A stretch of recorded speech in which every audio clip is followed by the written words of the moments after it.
Muito interessante, porque quando eu comecei a ler esse livro, eu comecei a ler em 2007, eu me deparei com esse livro aqui na Livraria Cultura, em São Paulo. Cara, eu gosto de riscar os livros, e eu comecei a riscar tudo, porque parecia que o livro estava falando da receita. Não parecia que...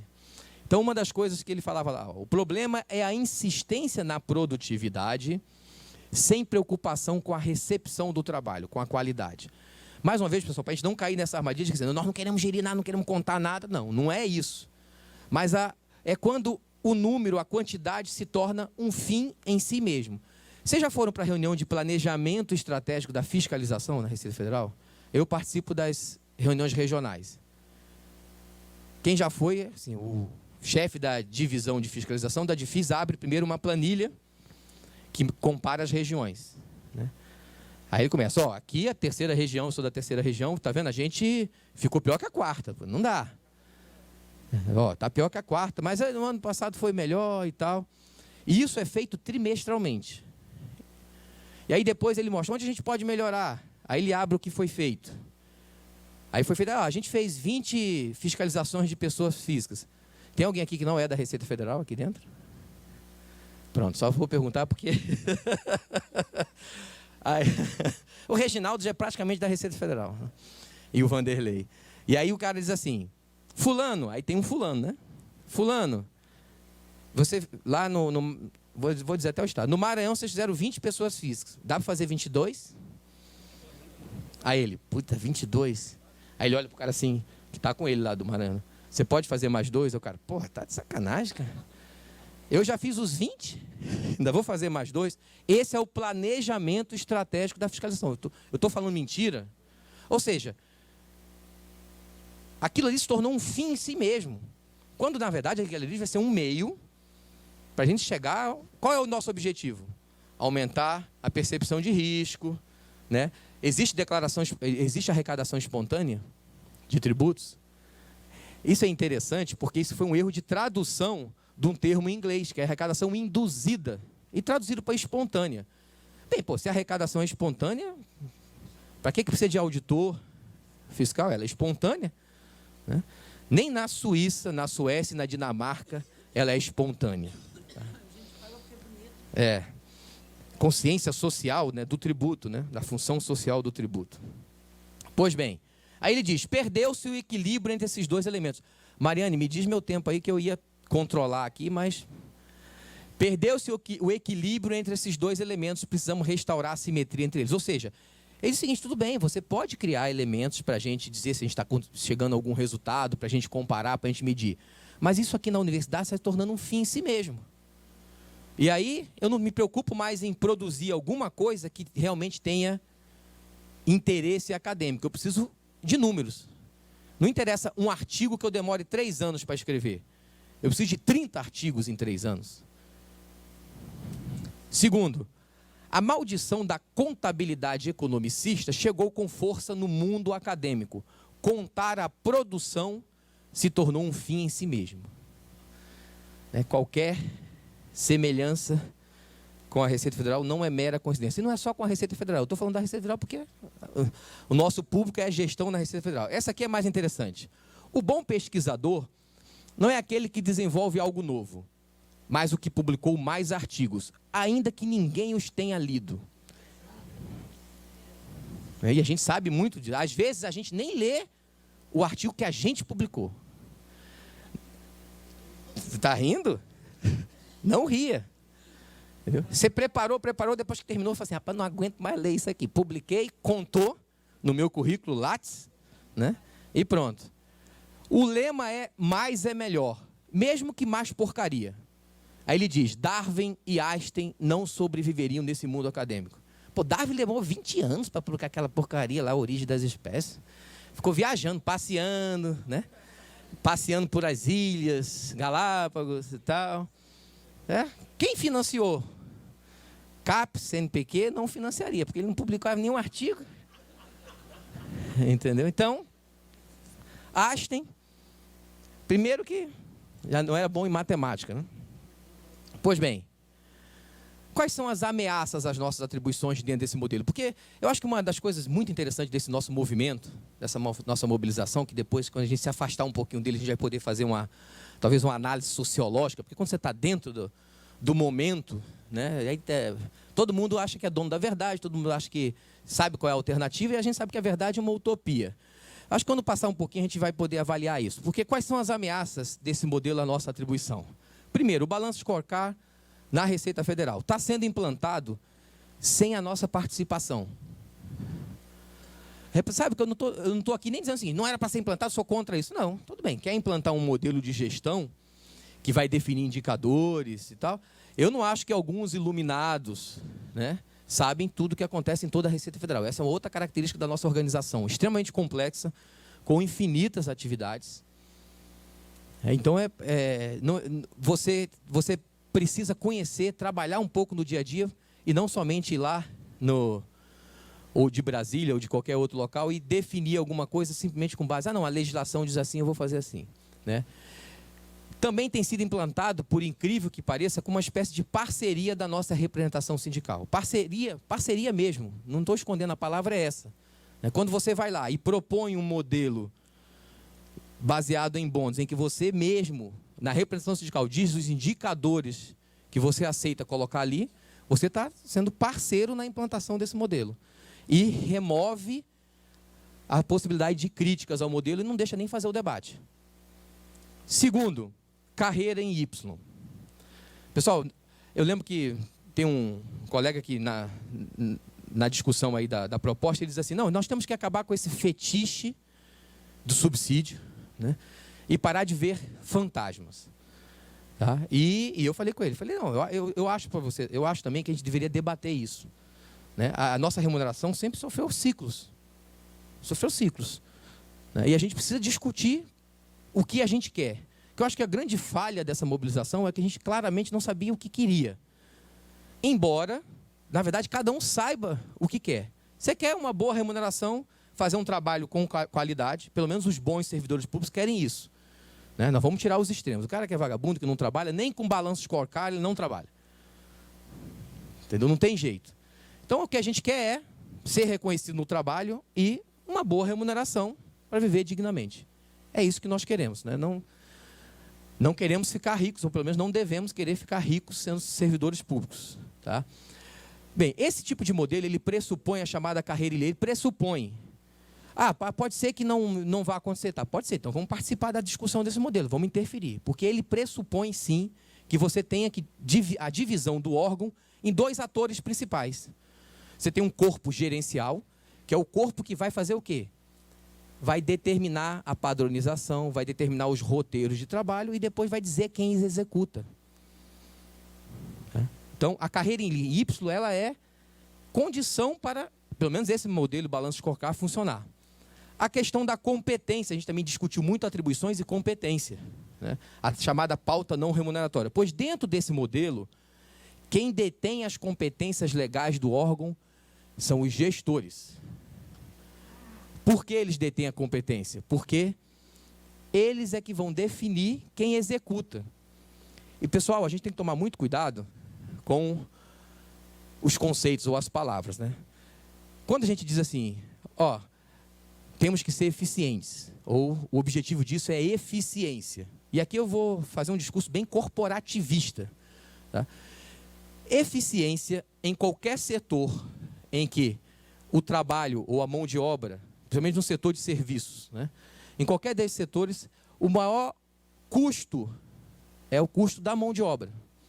O conceito de eficiência é fazer mais com menos, eficiência absoluta. Ou pelo menos fazer mais com a mesma coisa. Esse é o conceito.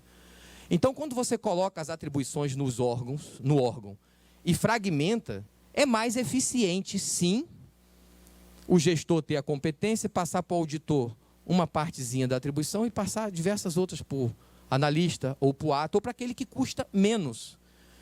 E aí eu vou ter um sistema mais eficiente. Então, deixar isso para reflexão, porque isso está totalmente relacionado com as nossas atribuições. Consolidação. O que precisa para consolidar esse modelo? é necessário, é imprescindível que você vincule a remuneração às tarefas executadas pelos executores. Repare que os gerentes não precisam ter essa vinculação. Ele já tem a motivação de ter a competência, determinar o que fazer. Agora, o pessoal que vai executar só vai executar se tiver, nesse modelo, um chicote. Pois bem, feita a crítica, como é que está meu tempo, Mariana? Falta 20? Caramba! Bem, qual é o estado da arte dessa discussão toda? O que é que os estudos mais recentes têm trazido sobre essa discussão de remuneração, de motivação, de gestão, tanto no setor privado quanto no setor público? Pois bem, gostaria de começar logo chutando o balde, como diz o pessoal. Esse livro aqui é literalmente chutando o balde. Livrem-se das avaliações de desempenho. Pois bem, o Samuel Kuber, ele fez uma pesquisa muito ampla, inclusive tanto pesquisa quantitativa quanto qualitativa, entrevistou diversos presidentes de grandes empresas nos Estados Unidos, e chegou à conclusão de que esse negócio de avaliação de desempenho, principalmente a individual, isso deveria acabar. Isso destrói o mínimo de unidade dentro da organização. E não há nenhuma demonstração que ele consiga cumprir aquilo que promete, avaliação de desempenho. Quais são os mitos que ele derruba? Derruba academicamente, pessoal, trazendo estudos a respeito. Primeiro, um dos grandes mitos é que a avaliação de desempenho é bom porque elas são objetivas. E elas são objetivas porque são numericamente definidas. E nada mais objetivo do que colocar um número em alguma coisa. Se aquilo é 10, é 10. Tá? Isso é os defensores da avaliação de desempenho. Ele comprou uma guerra com o setor de recursos humanos, tá? Esse pesquisador. E aí ele diz o seguinte, e aí ele traz diversos estudos demonstrando isso. Por exemplo, foi feito um estudo para tentar identificar o que efetivamente importava para a avaliação de um conjunto de indivíduos. Então, em várias empresas, o pessoal colocava lá os sistemas de avaliação e falava assim, vamos ver o que impacta para esse indivíduo Adriano melhorar. O que foi feito para ele melhorar na avaliação? E aí o resultado é o seguinte, é tão objetivo esse sistema que o que melhor melhorava a avaliação, é ótimo, a avaliação era o indivíduo mudar de chefe.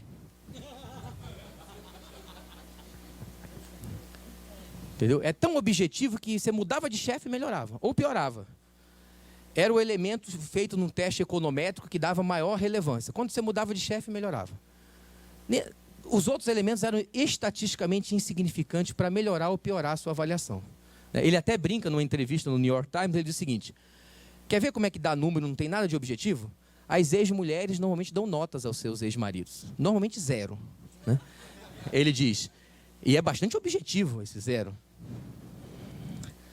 Segundo, estimula o desenvolvimento dos processos internos e facilita a correção de rumos. Esse é um outro mito. Primeiro, há um estímulo, na verdade, a você burlar os processos internos. E quando você identifica algum erro, se esse erro vai de alguma forma impactar na sua avaliação, você não diz. Por exemplo, rapaz, o sistema aqui está contando 200 multas e isso está sendo bom para mim. Pô, era melhor eu corrigir isso, né? Não, se você corrigir, você vai mexer na sua remuneração, então não corrige. Elas melhoram o desempenho do funcionário e, como consequência, o resultado da empresa. Não há nenhuma evidência estatística, em vários estudos feitos, de que haja relação direta entre desempenho individual e resultado da empresa. Quando você faz um estudo econométrico e você coloca a variável desempenho da empresa e coloca questões econômicas, questões relacionadas à demanda, questões relacionadas a outros elementos e coloca a avaliação dos indivíduos, esse item, a avaliação individual, ele é estatisticamente insignificante.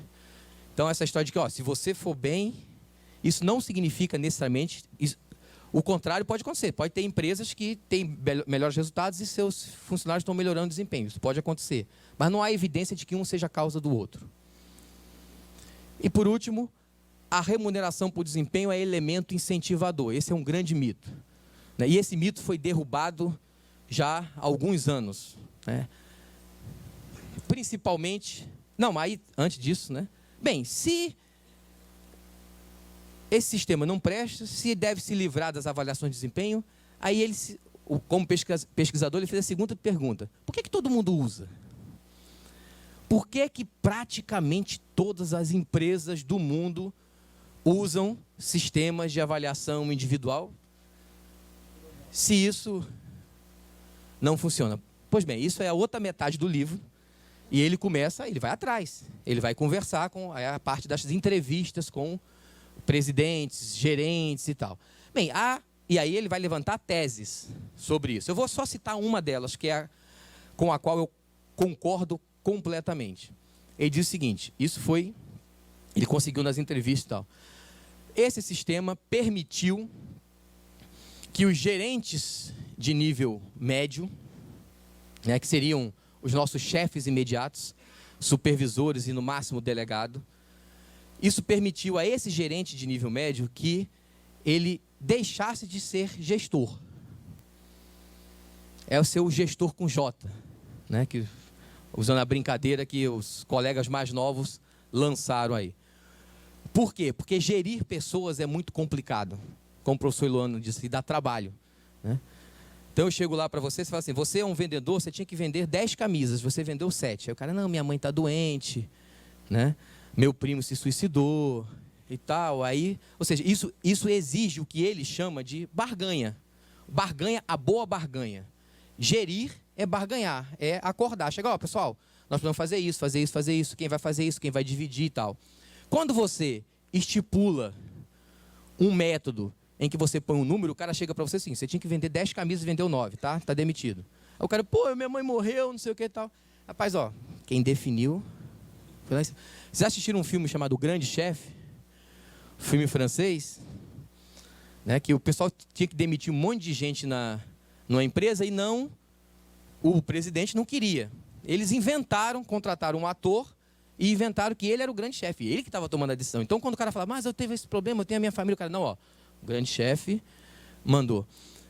Então, esse modelo criou essa facilidade para esses gerentes, de que, ó, não, em vez de eu chegar lá e falar assim, pô, por que você não fez a fiscalização, não completou e tal, o cara vai falar, vai dizer quais são os problemas, Nem sempre justificáveis, mas o gestor vai ter que tratar disso, vai ter que barganhar isso. Quando se criou esse sistema, então assim, esse sistema, ele se perpetua principalmente por causa desse nível de gestão, que arrumou uma forma de fazer uma gestão sem ver as pessoas. É gerir recursos humanos sem ser pessoas, é um número. E é muito prático, você vai sair da fiscalização porque você tinha que fazer 8 e fez 7. Pô, você está de sacanagem, está me perseguindo, teve movimento. Rapaz, mas aqui, ó, a regra era essa. É um número. É um número. Tá certo? Pois bem, em relação à remuneração variável, esse neurocientista, o Daniel Pink, escreveu esse livro, Drive, tá? Baseado em diversos estudos também. Ele basicamente só relata os estudos, Ele, no final, ele defende uma tese, mas ele traz os diversos estudos. Recomendo a vocês a irem no YouTube, colocar lá Drive e ver um videozinho de 5 minutos em que ele desmonta, ele apresenta como foi desmontado um estudo feito em Harvard, e que depois o pessoal dizia, não, em Harvard não funciona porque o pessoal lá tem um nível de renda muito alto, por isso que deu esse resultado. Depois ele fez na Índia e deu o mesmo resultado. Basicamente, o que eles demonstram aqui é, quando você tem atividades repetitivas, o modelo cenoura e chicote tende a funcionar. Ou o modelo prêmios e punições, que é a base da maioria desses modelos de avaliação. É assim, se você for bom, você tem um prêmio. Se você não for bom, você vai ser punido. Então, quando a atividade é meramente repetitiva, repetitiva, ou de baixo nível intelectual, aqui sem discriminar ninguém, né? É só a gente ver lá o filme do Chaplin, por exemplo, Tempos Modernos, né? Então, quando aquela atividade é repetitiva, se você cria um prêmio para as pessoas, os estudos demonstram que realmente ela faz mais. Quando você vai agregando mais tarefas que exigem mais da atividade cognitiva, né, à medida que você vai fazendo isso, por incrível que pareça, todos os estudos demonstram que o resultado é o contrário. Esse modelo piora a motivação, piora o resultado quando você tenta remunerar de forma variável uma atividade intelectual. Por isso que o Balance Scorecard, não por acaso, ele diz, você tem que fragmentar e homogeneizar. Para que a pessoa ali faça e não precise pensar. Porque se ela precisar pensar, vai dar problema dentro desse modelo. No Drive, ele apresenta... Apareceu alguma coisa ali, deixa eu ver se... Pronto. Sumiu alguma coisa, mas... Esse teste, chamado experimento de Dunker, é muito interessante. O Dunker é um psicólogo que criou esse experimento, se eu não me engano, em 1954, 1956. Eles faziam o seguinte, eles entregavam para um grupo de pessoas, isso aqui é uma vela, tá, pessoal? Não é o que muita gente pensou aí, não, é uma vela, tá? É uma vela, só porque ela não está acesa, é uma vela. Tá? Por definição, é uma vela. Aqui é uma caixa de fósforo e aqui é uma caixinha contendo percevejos.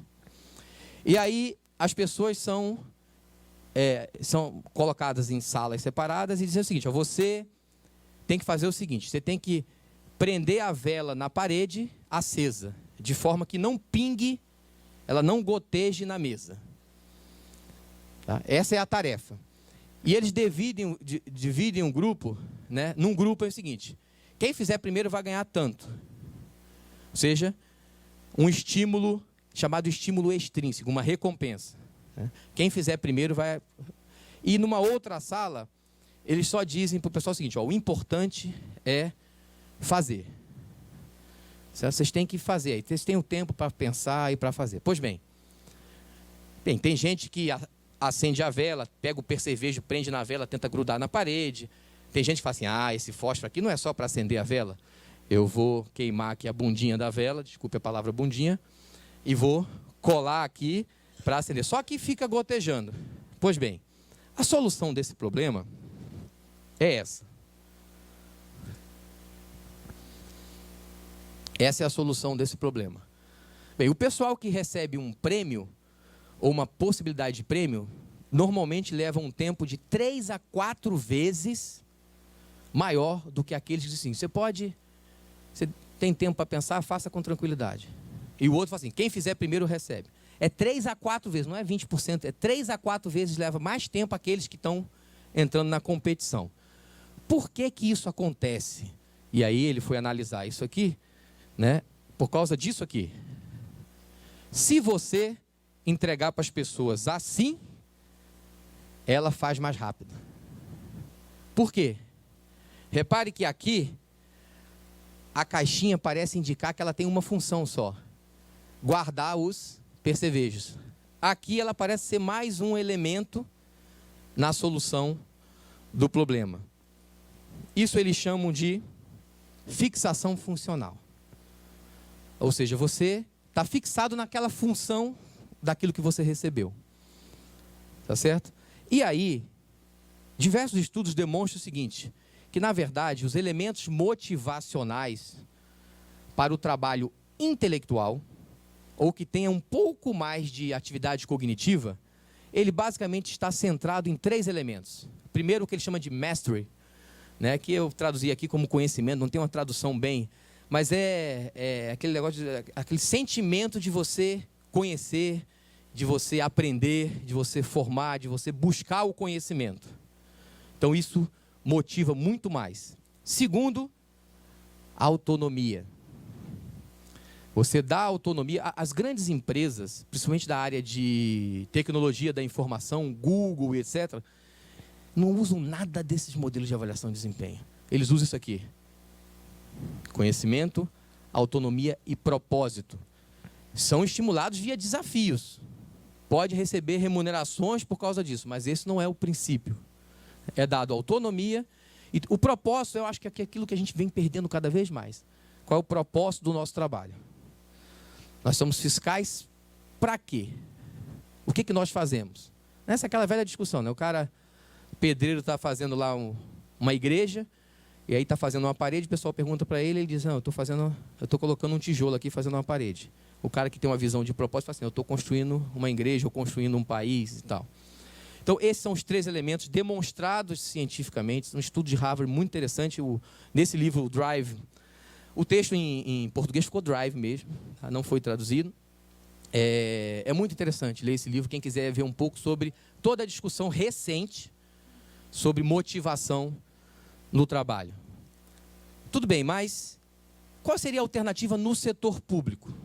Existe alguma alternativa? O que esses países que experimentaram esse modelo da nova administração pública, e no caso, principalmente no setor educacional da Inglaterra, onde foram feitos mais estudos avaliando os resultados, demonstraram aqueles problemas que eu identifiquei, né? Desestimula trabalho em grupo, estimula atitudes antiéticas, e estimula muitas atitudes antiéticas. Tá? O que está se discutindo, um pouco ainda na teoria e um pouco já sendo implementado na Inglaterra, principalmente, algumas cidades lá, as escolas municipais estão implementando o que eles estão denominando de novo serviço público. Esse é o termo ainda acadêmico sendo utilizado. Primeiro, o seguinte, quais são os princípios? Eu não vou dar aqui falar sobre todo o novo serviço público. Quais são os princípios? Porque aí, para esses princípios, você tem que buscar uma ferramenta de gestão. E aí tem várias. Tá? Primeiro, o interesse público é o alvo e não o subproduto. Porque na nova administração pública, nesse modelo gerencial, o interesse público vira um subproduto. O objetivo é resultado, resultado, resultado. Se eu conseguir construir isso de tal forma que atenda ao interesse público, ótimo, mas não é o foco. Se perde o foco. O foco é o resultado, passa a ser o resultado. Servir, no caso dos gestores, ele deve servir o público e não simplesmente pilotar uma máquina pública. Não é o gestor que está lá apenas para cuidar da máquina pública, ele deve servir ao público. Programas públicos mais efetivos quando concebido por meio de processos colaborativos. E processos efetivamente colaborativos, não falsamente colaborativos. Não aquele que vem tudo pronto e diz assim, vocês podem dar opinião até amanhã. Né? Até amanhã não. Até segunda. Tá bom, então final de semana vocês vão ver. Isso aqui a gente demorou 3 anos para construir. Aí vocês têm até segunda. Aí depois assim, tá vendo? Os auditores reclamam, nem participam. Não chegou uma recomendação. Só reclamam, mas não participam. Então, processos colaborativos é o seguinte. Lá no grupo de IPI, a gente fez uma discussão do grupo. É o seguinte, ó, havia um monte de processo antigo de restituição, ressarcimento, porque o grupo do IPI ficou muito focado em ressarcimento. É quase um imposto negativo, o IPI. Né? Mas você tinha que cumprir metas. A gente achou aquilo um absurdo, a gente se reuniu e falou o seguinte, ó, nós vamos tentar cumprir as metas dentro do possível aqui, mas nós vamos pegar esses processos mais antigos e vamos matar. Vamos matar tudo. Ou seja, foi construído colaborativamente. Depois o pessoal, a DRF Fortaleza se livrou dos processos antigos. Se fosse cumprir as metas na forma como está definido, né? Diligência na fiscalização. Faz depois, ou não conta, ou conta muito pouco, e faz quando der. Então, ou seja, começa a ter esses desvios de função. A cidadania deve ser colocada acima do empreendedorismo. Né?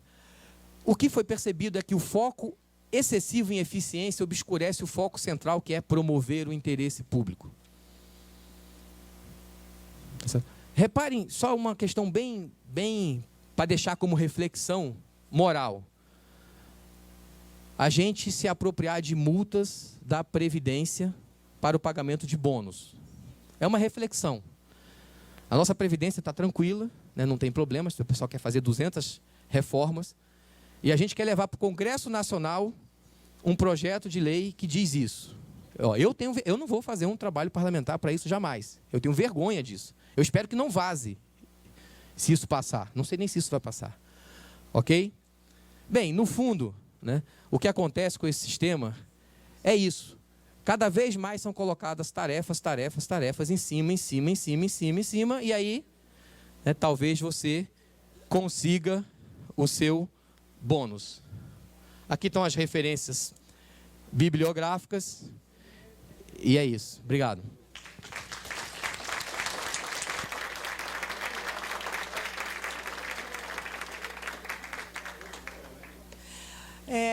Dando continuidade, então, eu dou a palavra agora ao Dan Real.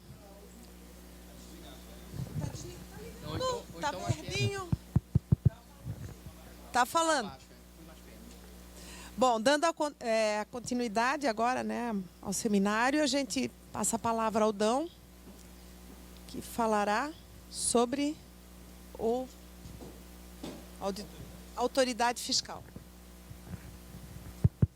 Alô, alô, tá, né? Tá funcionando. Bom dia, colegas. Realmente é muito difícil de falar depois do Lettieri, até porque a minha apresentação é uma apresentação que não tem toda aquela tecnologia, né? Hein? Aquele visual de balanço scorecard, né? Com as caixinhas, né? Não tem.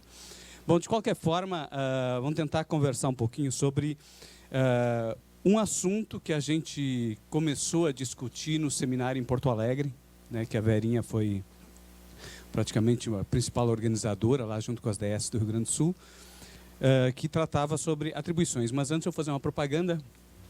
Nós temos o Instituto Justiça Fiscal, né, gostaria de convidar aos que não são associados ainda, eu e Lettieri, Nori, muita gente aqui já é associado, né, Adriano, enfim. Mas quem não é? Ah, legal. Quem não for associado ainda, para se associar ao Instituto, né, nós temos um trabalho sendo desenvolvido junto com várias pessoas da sociedade, não são só auditores, não são só servidores públicos, mas muita gente também da universidade, desenvolvendo estudos e articulação política e social voltada para a justiça